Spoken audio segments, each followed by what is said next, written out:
Algarve.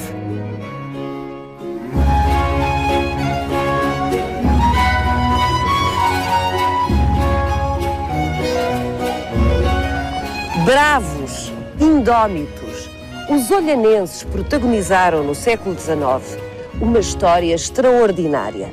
Não só expulsaram à paulada os invasores franceses, como atravessaram o Atlântico neste caique para irem ao Brasil contar ao rei de Portugal a façanha.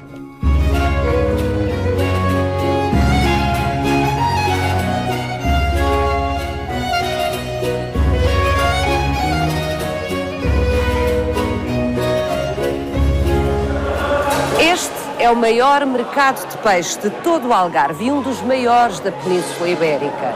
E de todos os algarvios, os olhanenses foram quem melhor resistiu à descaracterização que o turismo trouxe às terras e gentes do sul.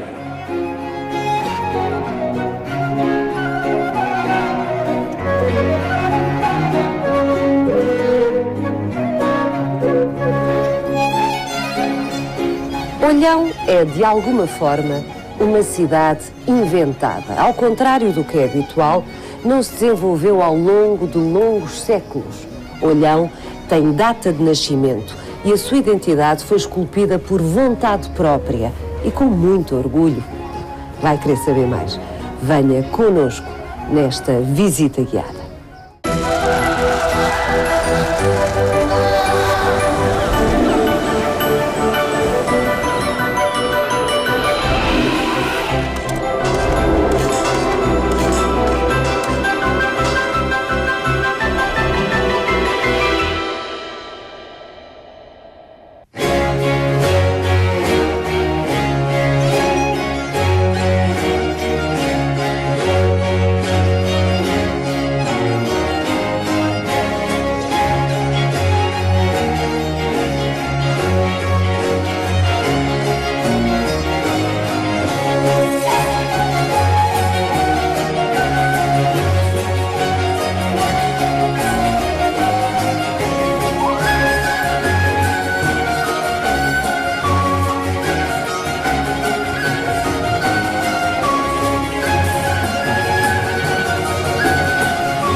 Francisco Lameira, é incrível pensar que um barco deste tamanho, no início do século XIX, atravessou o Atlântico até ao Brasil, foi ao Brasil e voltou, incólume. É verdade, porque de facto os olhanenses e agentes do mar tiveram uma atitude muito interessante. É que, sem terem armas, conseguiram ser os primeiros no Algarve a se revoltarem contra a ocupação francesa. E vão pegar nos poucos apetrechos que têm e vão lutar contra os franceses e vão vencê-los. Quando conseguiram afugentar os franceses, eles vão de facto sentir a necessidade de comunicar ao rei, Dom João VI, no Rio de Janeiro, que de facto isto era já um princípio de uma queda iminente da invasão francesa. E então, satisfeitos, eles vão comunicar. O rei achou tanto interesse que até nomeou a freguesia de Olhão e levou-a a Vila de Olhão da Restauração. Um povo que, de facto, tem características muito próprias. Tudo o que eles vão conseguir é sempre à custa do seu esforço, da sua generosidade, de um empenhamento enorme. Como é que o povo de Olhão, que era pouco numeroso, presumo, Exato, consegue, sem armas, consegue fazer frente aos invasores franceses? Estão aguerridos, estão bem armados à época.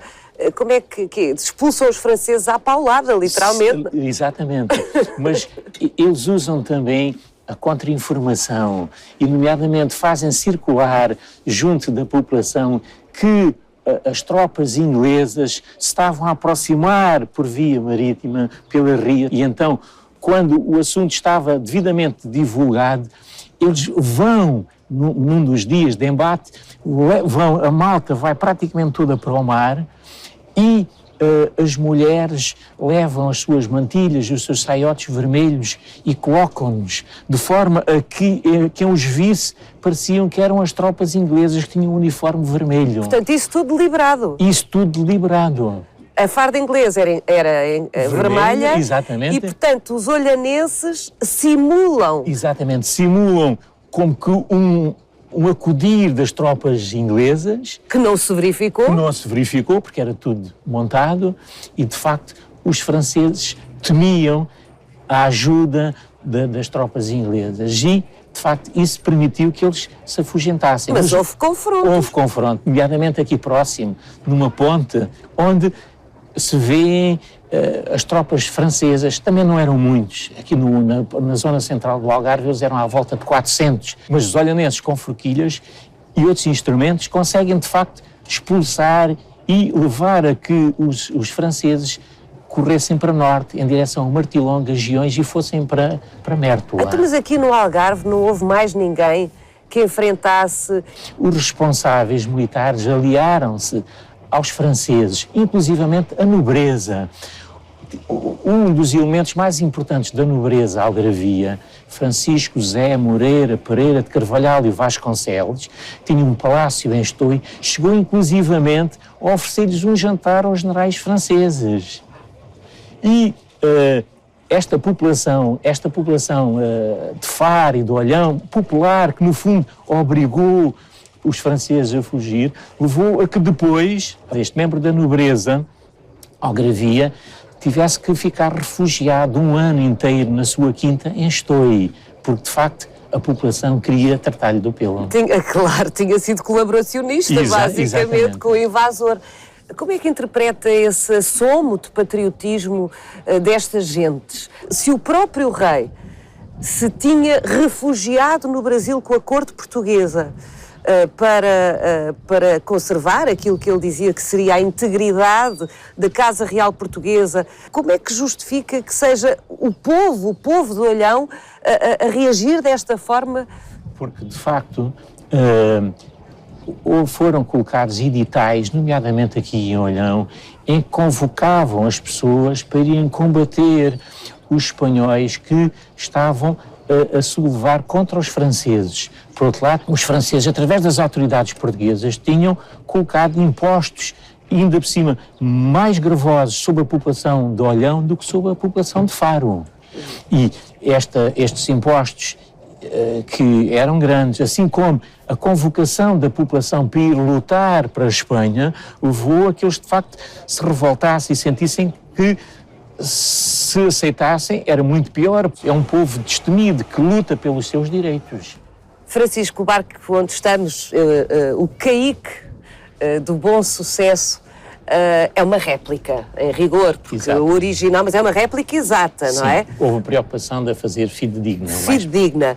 Eles saíram, ao que rezam as crónicas, aqui do Porto de Olhão, a 6 de junho de 1808 e chegaram ao Rio de Janeiro a 22 de setembro de 1808, portanto 3 meses. Exato. Mais ou menos 20 e tal homens, 20 e tal olhanenses vão dar a notícia a Dom João VI de que tinham afugentado os franceses do Algarve, que é uma história muito engraçada. É verdade, o contentamento deles foi tanto, mas temos de nos lembrar que o Algarve, os marítimos do Algarve, algarvios, tinham uma experiência secular na arte de navegar. Portanto, mas de qualquer forma foi um acontecimento de veras importante. De tal maneira que, como dissemos, o rei agraciou-os com o título de vila. O povo do Olhão, de facto, é particular aqui no Algarve. Distingue-se das outras comunidades algarvias. Vamos até ao mercado do peixe, o maior mercado de peixe de todo o Algarve. Sim, vamos até lá? Vamos até lá.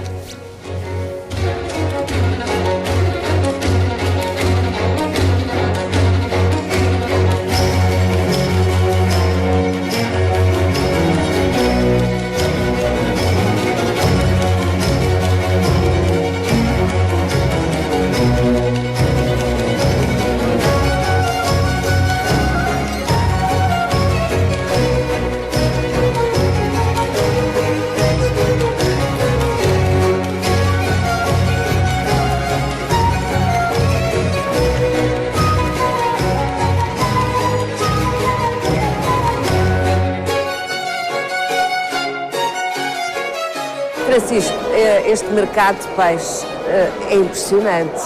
80 bancas de peixe nesta secção do mercado, quer dizer, é um dos maiores da Península Ibérica em matéria de oferta de variedade. É uma coisa espantosa. Já o Raul Brandão falava da esplêndida variedade de peixe que se oferecia no mercado de Olhão. É verdade, de facto é um mercado extraordinário. É um mercado que é construído nos princípios do século XX e é um mercado que tem duas componentes. Um mercado só para peixe e depois um mercado para os legumes. E de facto aqui há uma diversidade enorme de peixe e fresco, desde das sardinhas, a cavala, ao atum, aos linguados, às liças, às douradas, às pescadas. Há uma diversidade enorme e de grande qualidade. É de facto qualquer coisa extraordinária. Olhão não tem grandes monumentos, a verdade é esta, não tem. Se tivéssemos que escolher um local que identificasse a história de Olhão, era este. Sim, de facto, porque Olhão é terra de marítimos, é terra de gente que sempre lidou, sempre viveu da pesca e de facto ainda hoje mantém esta vitalidade. No fundo, é o coração de Olhão, é de facto o mercado. Bom, este mercado de facto foi construído à estrutura no início do século XX, mas em finais dos anos 80 foi feita uma remodelação, uma atualização do mercado e colocaram estes belos azulejos. Costa Pinheiro, um grande artista que vivia aqui em Olhão, e está particularmente bonito e bem arranjado. Mas, Francisco, mesmo sendo um mercado tão grande, o maior do Algarve, não é único. Há mercados de peixes muito bons em Portimão, em Tavira, em Quarteira, em Vila Real de Santo António. Em Vila Real de Santo António. Porquê que não é só o mercado que é especial? Porquê que o povo de Olhão, o povo marítimo de Olhão, é diferente? De facto, o Algarve, a partir da década de 60, foi invadido por uma nova filosofia ligada ao turismo. E as terras, no fundo, acabaram por se descaracterizar bastante. Sei lá, Portimão tem um mercado, mas Portimão é muitíssimo mais que o mercado. E toda a indústria turística acabou por alterar não só toda a construção, mas também a própria maneira de ser e de estar. Enquanto aqui em Olhão, este núcleo identitário manteve-se. Toda esta gente, no fundo, são olhanenses, vivem do mar, vivem da pesca, e este grupo de pessoas é o núcleo fundamental de Olhão. Quer dizer, os forasteiros que aqui vêm ainda não conseguiram, nem têm sequer pretensões a modificar isto. Portanto, no fundo, esta população mantém-se igual àquilo que era há uns séculos atrás. Bom, e tudo isto, evidentemente, ligado, intestinamente ligado à Ria Formosa. Exatamente, ligado. Se não fosse a Ria Formosa, de facto, não era possível toda esta situação.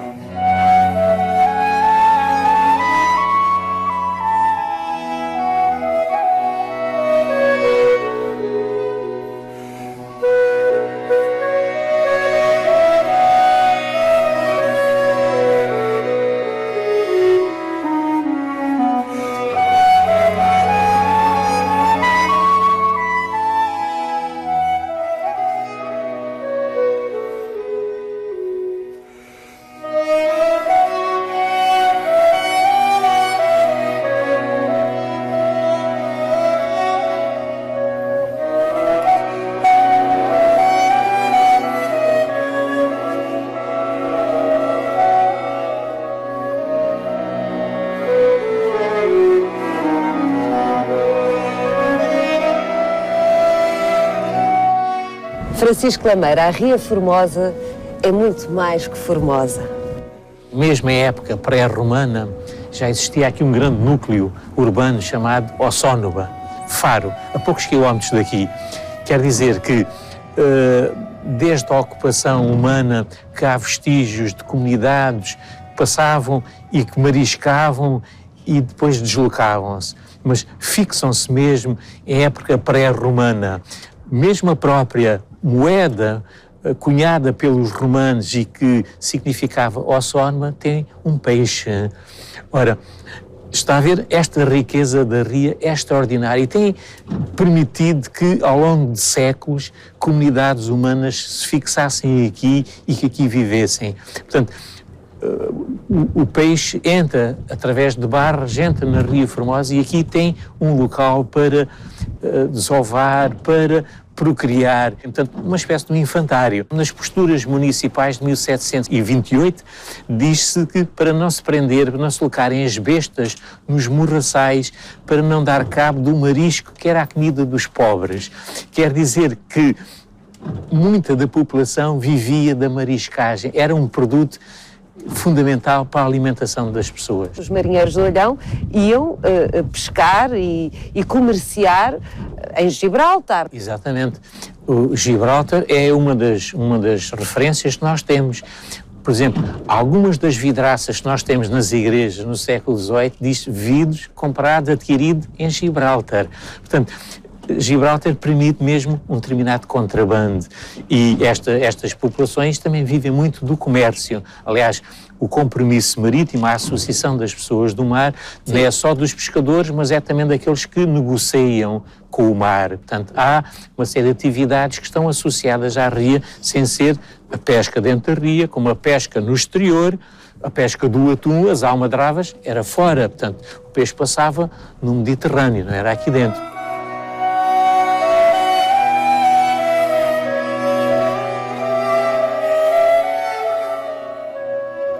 A Ria Formosa com as suas ilhas, nomeadamente a Colatra, o Farol, os Zangares, a Armona, proporcionavam de facto o apoio à vivência de todas estas comunidades. Aliás, um facto muito interessante é que, em relação à pesca, por vezes alguns pescadores chegavam a pedir ajuda a cães, o famoso cão d'água, que era tão interessante e que chegava a ajudar e chegava a ter uma ração própria. Uma ração própria como? De peixe. Portanto, tinha uma espécie de salário. Exatamente, era como se tivesse uma espécie de salário.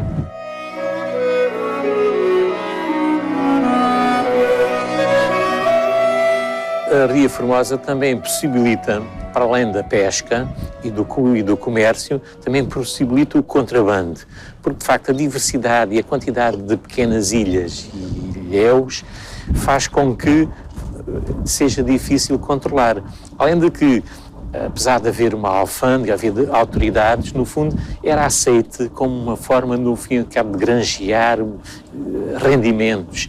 E tudo não isso era socialmente mal visto o contrabando? Não, pelo contrário, era aceite e, no fundo, as autoridades de alguma forma até fechavam os olhos. E isso possibilita, de facto, uma determinada forma de vida que, por vezes, se manteve e se mantém ainda nos nossos dias. São conhecidos os olhanenses por gostarem pouco da autoridade, mas isso tem realmente uma razão histórica. A comunidade de Olhão é, desde o início, uma comunidade sem grande estratificação social, para não dizer nenhuma, de alguma forma anticlassista. Exatamente. Aliás, no fundo, o aparecimento de Olhão é uma forma de emancipação em relação a Faro. Faro, onde estavam os representantes do reino, não é? Não só os representantes do reino, como as próprias instituições onde os olhanenses pertenciam. A Casa do Compromisso Marítimo de Faro. Eles tinham que pagar um imposto à Casa do Compromisso Marítimo, mas depois não beneficiavam. Isto é, como era longe, era difícil de usufruir desses direitos, eles vão reivindicar a autonomia. E é toda uma comunidade pescatória, não há ninguém da nobreza que esteja aqui estabelecido. É toda uma comunidade pescatória que vive da pesca, que vive do comércio, que vive do contrabando, que no fundo se quer emancipar. E, de facto, a Ria proporciona a toda esta comunidade pescatória uma coesão social e identitária muito própria. Porque, de facto, a pesca, a mariscagem, o comércio, o contrabando, no fundo, cria laços muito fortes de união e essa identidade foi-se mantendo ao longo dos séculos.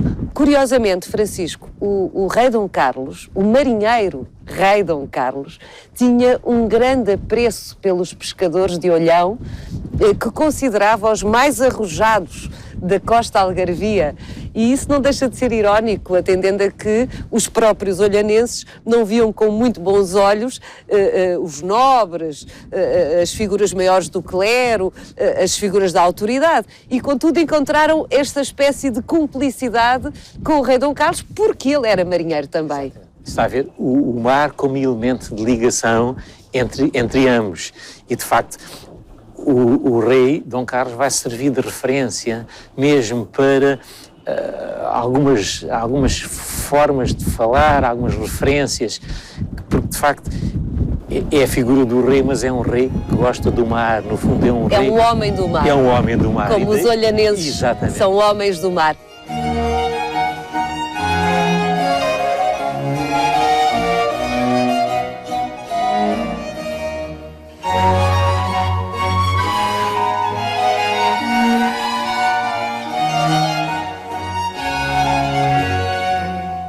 Esta igreja, a Igreja Matriz de Olhão, foi começada a construir em 1698, 2 anos antes do século XVII acabar. Nada de novo até aqui. O que é verdadeiramente extraordinário é que ela é construída com dinheiro reunido pela população de Olhão. Ora, a população de Olhão era constituída exclusivamente por pescadores que viviam, à época, em casebres de colmo. É verdade. Esse é o primeiro grande momento na história de Olhão em que a comunidade dos homens do mar, de facto, se quer emancipar de Faro. Pertenciam, portanto, à freguesia de São Pedro de Faro. E nesse sentido, eles tentaram, junto do bispo Dom Simão da Gama,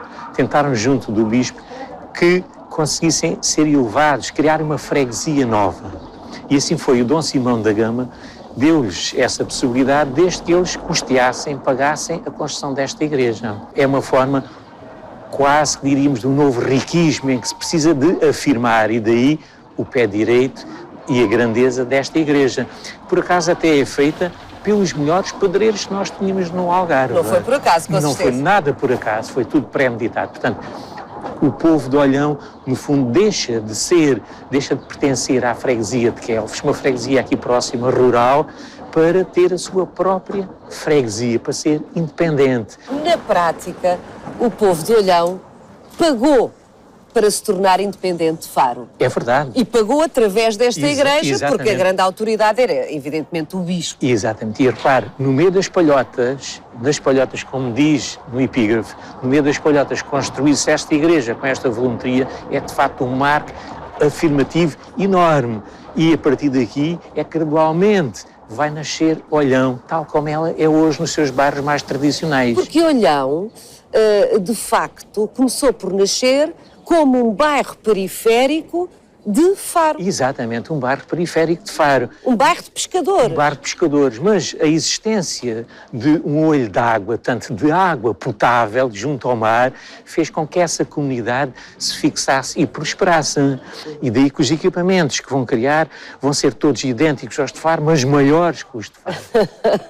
A mesma coisa com o edifício do Compromisso Marítimo, não por acaso também, de fronte para a Igreja Matriz. Exatamente, porque era de facto o elemento fundamental que era a sede da freguesia. Na altura ainda não haveria freguesias civis, e daí vão querer um compromisso marítimo próprio, independente, que forneça as necessidades de tratamento, portanto, de farmácia, de médico, de abastecimento de carne. Era o açougue também que ficava aqui. Portanto, no fundo, acaba por criar aqui um novo centro que se contrapõe lá embaixo à zona marítima, à zona da Ribeirinha, à zona onde a gente vivia.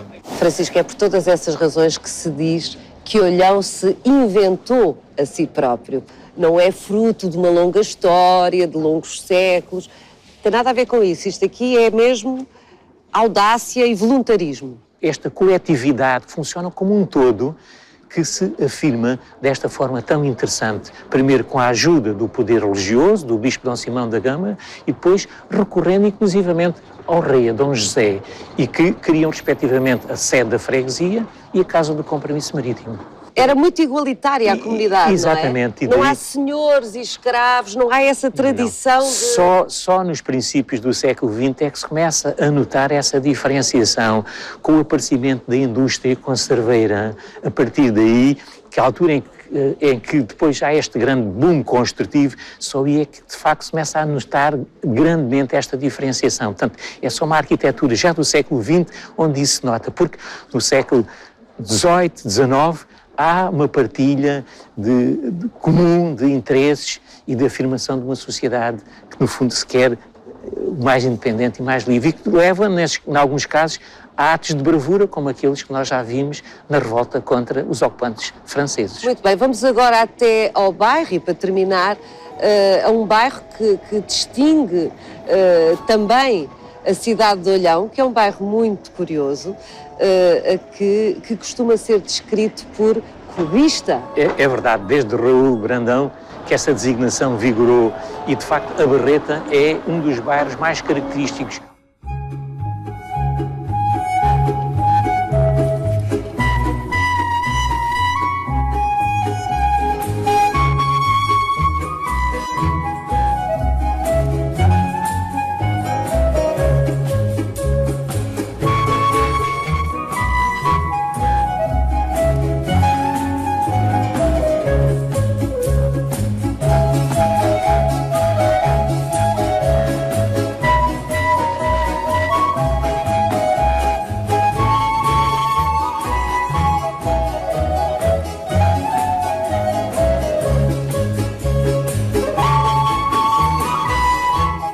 Francisco, o bairro da Barreta deve ser um dos últimos bairros de pescadores ativos do país. Lembra-se quando falámos na igreja e dissemos que ela tinha sido construída no tempo em que só havia palhotas?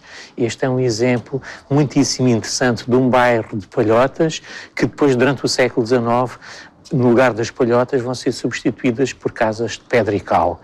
E continuam a ter a sua funcionalidade como tinha até antes, de habitação e de resguardo das redes, de secagem do peixe, dos frutos secos e inclusivamente da passagem do contrabando. E as ruas têm este aspecto labiríntico? Pois, porque não obedeceram a uma planificação prévia. É a passagem pura e simplesmente das palhotas para a alvenaria. Direta. Exatamente. E tudo isto é relevante se nós tivermos em conta que Olhão, no fundo, tem a ver com um olho grande de água, porque para esta população residir aqui e aqui morar, precisava de água potável. Ora, e é engraçado que junto ao mar surgissem, nascessem olhos d'água, tal como uma outra localidade no Algarve chamada Olhos d'Água, que são exatamente nascentes de água doce e que fazia com que esta comunidade pudesse viver aqui e aqui se estabelecer. E, portanto, daí chamar-se Exatamente, Olhão. Daí se chamar Olhão.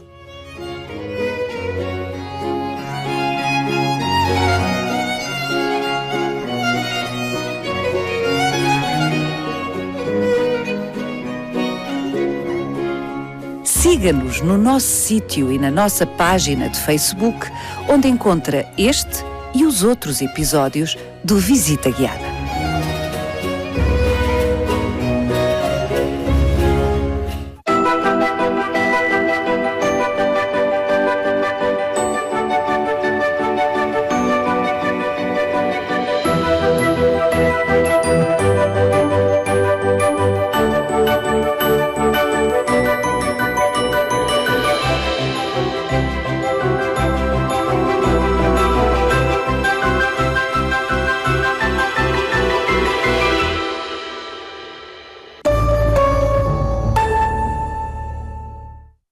Este programa é